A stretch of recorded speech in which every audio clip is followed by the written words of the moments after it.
आपको ज़ीशान का सलाम। अस्सलामु अलैकुम। How to handle a difficult situation. Interview में पूछा जाने वाला एक कॉमन क्वेश्चन। आप जितने भी इंटरव्यू देंगे आपको आइडिया हो जाएगा, उसमें 90-95% जो है ये क्वेश्चन पूछा जाता है। उसकी वजह क्या है? How to handle a difficult situation. आप किसी भी डिफ़िकल्ट सिचुएशन को किस तरह से हैंडल करते हैं, इसका मतलब है कि इसका ताल्लुक कहीं ना कहीं लोगों के साथ है कि आपकी इमोशनल इंटेलिजेंस, आपकी लोगों के साथ डीलिंग किस तरह की है। जब कोई डिफ़िकल्ट सिचुएशन आपकी आपके लाइन मैनेजर के साथ या आपकी आपके कोलीग्स के साथ या दो कोलीग्स जो आपको रिपोर्ट करते हैं उनके दरमियान अगर कोई ऐसी सिचुएशन बनती है जो थोड़ी डिफ़िकल्ट टू हैंडल है, तो आप उसको किस तरह से हैंडल करते हैं, किस तरह से डील करते हैं। ये सवाल पूछ के और इसके आंसर के नतीजे में इंटरव्यूअर बेसिकली आपको जज कर रहा होता है कि आपके पीपल स्किल, आपकी जो लोगों के साथ डीलिंग है, इमोशनली आप कितना स्ट्रांग हैं कि उस सिचुएशन को कितने अच्छे अंदाज से हैंडल कर लेते हैं। इसका एक बहुत ही कॉमन सा प्रोसेस आपको बताता हूँ, वो माइंड में रखिएगा। सबसे पहले तो आपको अपनी अप्रोच का पता होना चाहिए और बेस्ट अप्रोच किसी भी सिचुएशन को, किसी भी डिफ़िकल्ट सिचुएशन को हैंडल करने के लिए जो इस्तेमाल की जाती है वो है कि सबसे पहले आप जो भी प्रॉब्लम है उसको अच्छे से सुने। अगर दो लोगों के दरमियान प्रॉब्लम है या आपके लाइन मैनेजर को कोई आपसे मसला है या आपकी टीम को कोई आपसे प्रॉब्लम है जो आपके सब ऑर्डिनेट्स हैं, तो उस मसले को, उस सिचुएशन को अच्छी तरह से कूल माइंड होके, न्यूट्रल माइंड होके सुने कि आखिर मसला क्या है। ये मत फोकस करें कि कौन कह रहा है, कौन सा बंदा है, क्या उसके बारे में आपने कोई राय कायम की हुई है, उसको थोड़ी देर के लिए साइड पे रखें। उसको न्यूट्रल होकर उसके प्रॉब्लम को सुनें।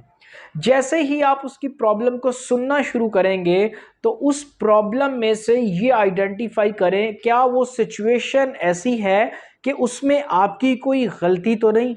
अगर कोई गलती है तो अपॉलॉजी करें और उसको मामले को आगे लेकर चलें।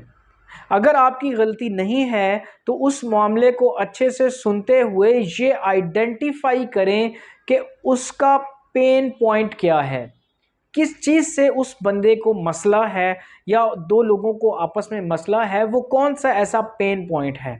जब आपको, जिस बंदे को आप सुन रहे हैं, जब आपको आप अपने आप को उसकी जगह पर रख कर सुनेंगे तब आपको आइडिया होगा कि उसका पेन पॉइंट क्या है।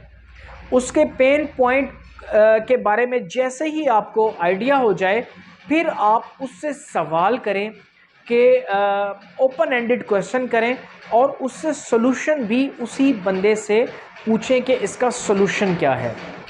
और जैसे ही वो आपको सॉल्यूशन बताए और अपनी हर्डल उस आपसे शेयर करे, कोशिश करें कि उसका सॉल्यूशन अगर आप इम्प्लीमेंट कर सकते हैं तो इम्प्लीमेंट करें।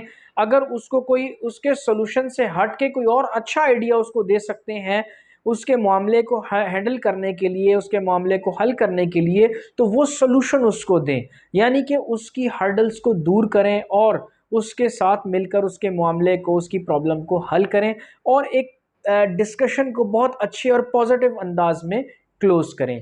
तो ये अप्रोच आपने रियलाइज करवानी है इंटरव्यूअर को कि आप इस अप्रोच से जो है वो मामलात को हैंडल करते हैं। और उसके साथ जो भी आप एग्जांपल आपके माइंड में लाजमी होनी चाहिए और पीपल हैंडलिंग से रिलेटेड होनी चाहिए ताकि आप उनको फौरी एक्सप्लेन कर सकें कि आपने अपनी इस अप्रोच को कैसे इस्तेमाल करके उस डिफ़िकल्ट सिचुएशन को हैंडल किया और इसको फ्यूचर में आप किस तरह से इस अप्रोच को यूज़ कर सकते हैं।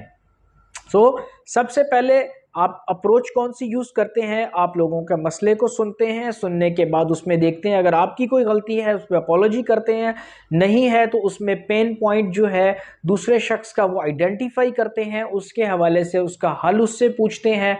अगर वो हल बेहतर है तो आप उसका हल उसको इम्प्लीमेंट करते हैं, अगर हल बेहतर नहीं है तो आप अपनी तरफ से उसको कोई सजेशन देते हैं ताकि उसका हल निकल सके। और इसके अलावा डिस्कशन को बड़े अच्छे अंदाज से क्लोज करते हैं। ये इंटरव्यू में पूछा जाने वाला सवाल, इसकी तैयारी करें, इसकी एग्जाम्पल आपके माइंड में होनी चाहिए, अप्रोच को कैसे यूज़ करना है वो आपके माइंड में होना चाहिए।